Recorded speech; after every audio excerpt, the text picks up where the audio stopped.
வர இயல முடியாது, வர முடியாது என்று சொல்லி இருக்கக்கூடியவர்கள் கொஞ்சம் சிந்தித்து பார்த்து, ஏதோ தனிப்பட்ட திமுகவுக்கோ தனிப்பட்ட உங்களுக்கோ பிரச்சனை இல்லை, இது தனிப்பட்ட கட்சிக்கு அல்ல, இது இது அரசியலாக நீங்க பார்க்காதீர்கள். நம்முடைய உரிமை, நம்முடைய தமிழ்நாட்டினுடைய உரிமை.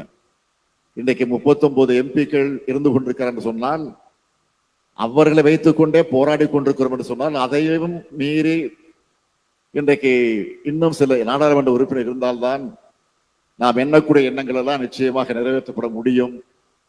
ஆக அதையெல்லாம் நீங்கள் சிந்தித்து பார்த்து, நான் மீண்டும் இந்த திருமண விழாவின் மூலமாக எல்லா கட்சி தலைவர்களுக்கு நான் கேட்டுக்கொள்ள விரும்புவது, வர முடியாதவர்களும் தயவு கூர்ந்து வர வேண்டும் வர வேண்டும் வர வேண்டும் என்று இந்த கூட்டத்தின் வாயிலாக நான் அழைப்பு விடுக்கிறேன். இதில் கௌரவம் பார்க்காதீர்கள்.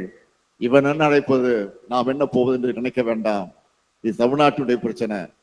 அதை சிந்தித்து பார்த்து நீங்கள் வர வேண்டும் என்ற இந்த நேரத்தில் நான் அழைப்பு விடுத்து, நம்முடைய கௌதமன் அவர்கள் இல்லத்தில் நடைபெறக்கூடிய இந்த மனவிழா நிகழ்ச்சியை முடித்துவிட்டு அடுத்த அரசு நிகழ்ச்சிக்கு போனோம்.